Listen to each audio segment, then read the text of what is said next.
I was taken aback by the first words directed at me from the woman who was supposed to become my sister-in-law. My brother, with an even more malicious grin, turned to me. "Sis, just go home already.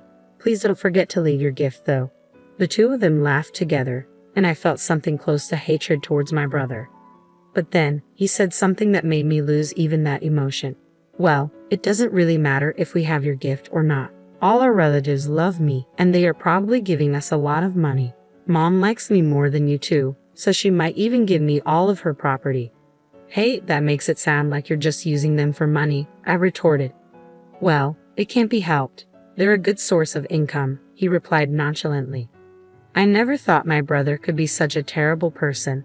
Despite it being our first reunion in a long time, he hadn't changed a bit since the old days. If anything, his terrible personality had only worsened, and I couldn't stand it anymore. I reached my limit and left the waiting room while the two of them laughed together. "My name is Emma. I'm 32 years old. I work for a foreign cosmetics company. After graduating from college, I worked for another company but was lucky enough to be headhunted by my current company. The people I work with are ambitious, and I work tirelessly every day while receiving constant motivation. As a result, I now hold the position of department head. Ever since I started working at this company, they have recognized my worth. Every day has been enjoyable. Of course, there are times when I struggle with work, but the sense of accomplishment after overcoming those challenges is something I can't experience anywhere else. I've never been one to spend my days thinking about how much fun I'm having. Especially before going to college, my days were very stifling. I have a younger brother, Nate, who is 5 years younger than me. Ever since Nate was born, my mom has been completely devoted to him. She loves him so much that I became less important to her. As a young child, I couldn't find anything to fill the loneliness of not being cared for by my mom. The more my dad and relatives tried to pay attention to me, the more I missed my mom. On the other hand, Nate was the first boy born in our family in a long time. He was also the type to easily get spoiled by anyone. So before long, our relatives stopped caring about me and only doted on my brother. To make matters worse, I have a strong sense of justice and hate wrongdoing. Not many people find a child who points out problems so cutely. Because of this, I became more and more distant from my relatives. The worst part was Nate's personality. Having been pampered by my mom and relatives, Nate grinned to someone who couldn't be satisfied unless he was the center of attention and knew exactly how to behave to get it. You could say he was skillful and good at getting by in life, but you could also say he was manipulative. I found it increasingly difficult to get along with my brother, Nate. He often found himself in fights, and my mom was always quick to defend him. As the favoritism towards Nate grew stronger, I began to lose my sense of purpose. It wasn't just my mom. Even our relatives started favoring Nate, and I felt increasingly out of place during family gatherings. Seeing my discomfort, Nate would casually suggest, "Why don't you go to the other room, sis?" His smile belied a look that brooked no objections. At that time, Nate was only in the first grade of elementary school. If something bothered him, he wouldn't hesitate to lie, often painting me as the villain. I had long surrendered my role as the older sister when he uttered those words, leaving me with no choice but to retreat. Yet, what stung more than being treated like an outsider by my brother was the indifference of my mother and relatives. When my absence was noticed and my father inquired about my whereabouts, they merely shook their heads. My mother's response, "I don't know," felt like a dismissive brush-off. Nate, seizing the moment, would divert attention with one of his tales. It was as if I had ceased to exist, and the pain of being erased from their conversations was excruciating.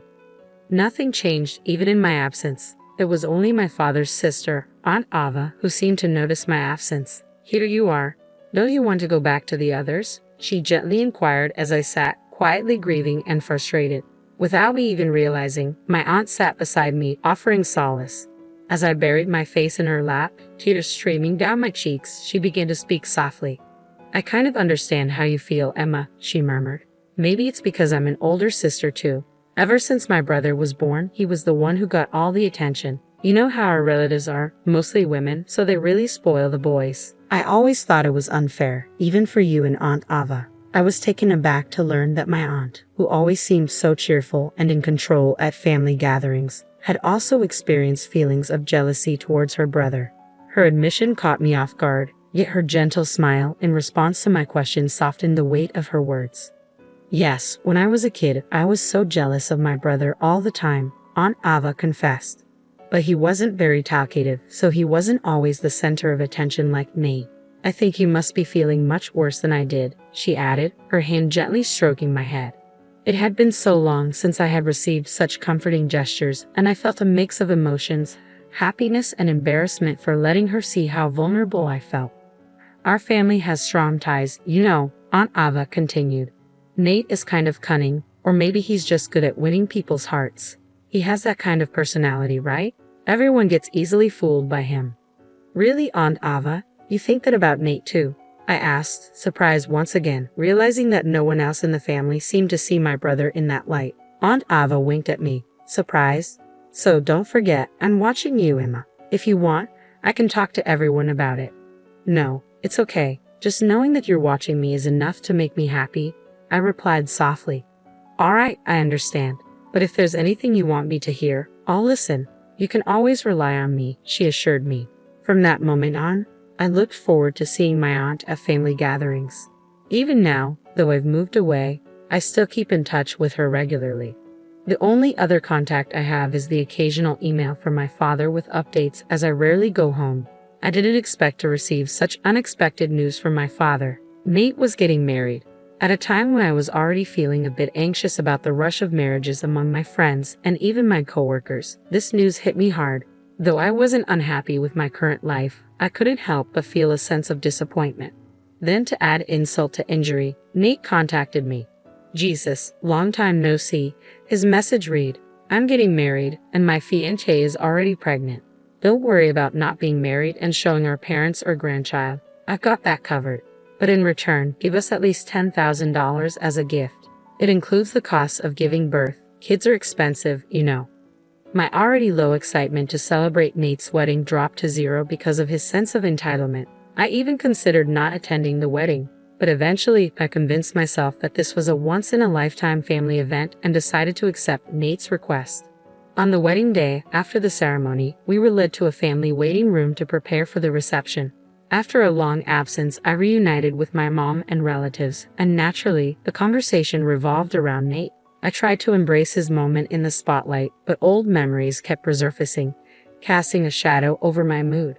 The gloomy, overcast sky mirrored my inner turmoil, and my mood darkened with each passing moment. That's when my dad approached me. Emma, it's been a while. How's work? He inquired. Oh, Dad, I'm managing somehow, I replied, trying to muster some positivity. I see. Would you consider coming back home more often? He suggested, but I couldn't bring myself to agree. Yeah, I'll come back when work calms down. Excuse me, I need to use the restroom. I excused myself hastily, escaping the stifling atmosphere of the family waiting room. It dawned on me that perhaps I hadn't changed as much as I thought, while others remained steadfast in their ways. Feeling uncomfortable in the presence of my relatives, I let out a heavy sigh. Just then, my phone buzzed with a message from Nate, instructing me to come to the bride and groom's waiting room immediately. Wondering what he wanted at such a crucial moment, I made my way there reluctantly. As soon as I entered, Nate wasted no time. Did you bring it? He demanded, his tone implying something ominous. It took me a moment to grasp his meaning, but the disdainful glances from him and his wife made it clear. Yeah, I brought the $10,000 gift. Are you satisfied now? Congratulations on your wedding. I offered my congratulations with little enthusiasm, my heart not truly in it. But immediately, I regretted my attempt at civility. $10,000. I clearly said to give more than that. Isn't it common courtesy to give more than the requested amount? Nate retorted, his tone dripping with entitlement. Isn't $10,000 already generous? I gave it because you said the baby was coming. Isn't your attitude a bit much? I fired back, frustration bubbling to the surface. If you choose to act like this, I don't want to be involved with you in the future, I added, exasperated. Nate clicked his tongue exaggeratedly, clearly annoyed by my response. His wife joined in, laughing mockingly. Don't worry, we don't plan on relying on someone who's still unmarried in her 30s and acting so high and mighty for such a small amount of money, she taunted, her words stinging with condescension. I was taken aback by the first words directed at me by the woman who was supposed to be my sister-in-law. Nate, too, wore a malicious grin as he chimed in, Yeah, just take your gift and leave. Make sure you leave the gift money. The two of them laughed together, and in that moment, a surge of hatred towards my brother and his wife washed over me. But Nate's next words shattered that feeling. Well, even without your gift, we'll be fine. All our relatives love me. I'm sure they give us a lot of money. Mom likes me more than you too. She might even give me her entire fortune. Stunned, I could hardly believe what I was hearing. Wait, that makes it sound like you're just using them for money, I protested, struggling to comprehend. Well, it's true. That's why we invited fewer friends and more relatives, Nate retorted casually, confirming my worst fears. I never imagined my brother could be such a callous person. The amusement Nate and his wife seemed to derive from viewing our relatives, even our mother, as mere sources of income disgusted me. It was clear he hadn't changed at all since we were kids, only grown worse. Unable to bear their presence any longer, I stormed out of the bride and groom's waiting room as their laughter echoed behind me. As soon as I left, I heard someone calling my name. It was Aunt Ava. Seeing her, I couldn't help but let my feelings show. Auntie, I can't take it anymore. I'm leaving, I confess, my frustration boiling over. My aunt's expression turned to one of anger as she listened. I heard what just happened. This is unforgivable. Everyone should know about it, she declared, her voice laced with indignation. But it's true that everyone likes Nate, right? If I say something, I'm sure no one will believe me, I lamented, feeling defeated. It's not like he's forcing our relatives to give them money, so it's just a matter of me putting up with it, I reasoned, though the bitterness in my tone was evident.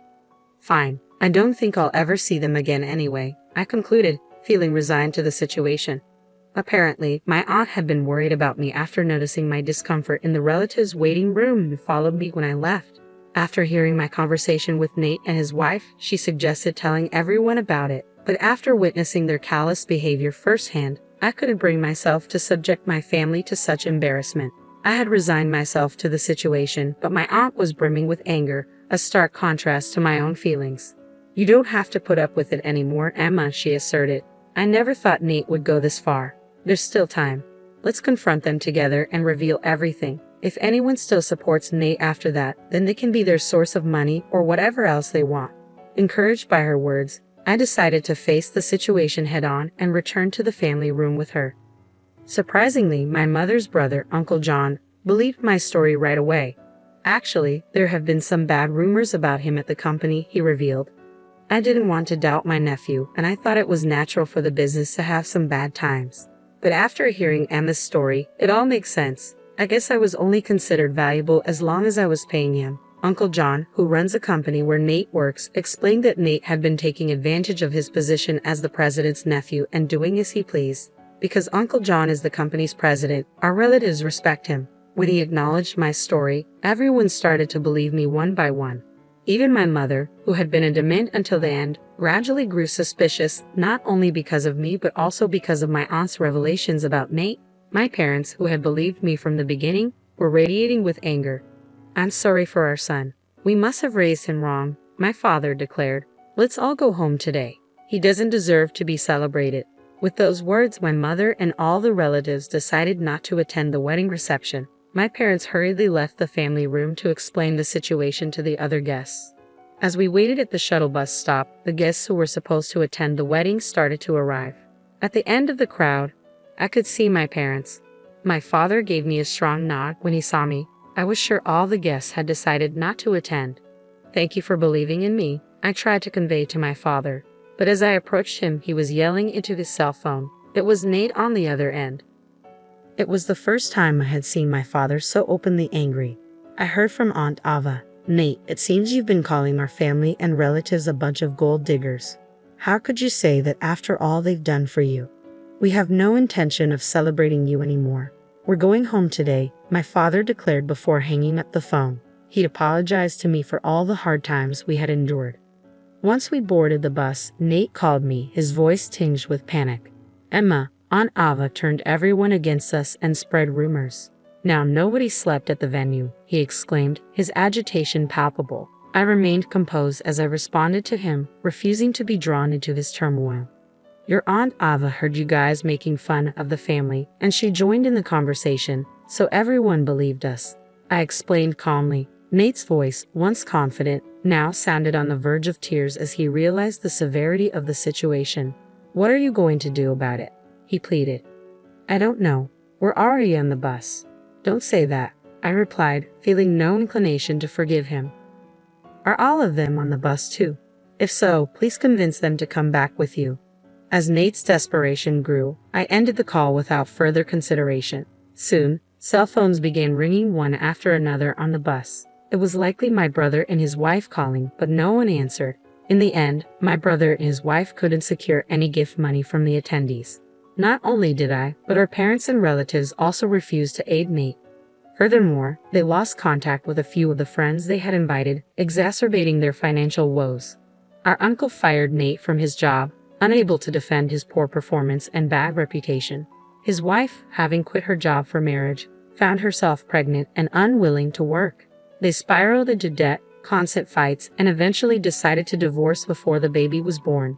Despite my brother's repeated attempts to seek help, both her father and mother turned him away.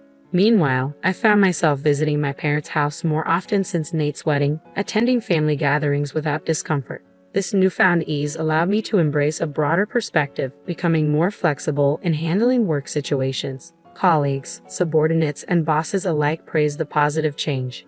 Just the other day, I was even invited to dinner by a salesperson from a company we've been dealing with, sparking a glimmer of excitement for the signs of spring. With each step forward, I felt a sense of liberation and renewal in my heart.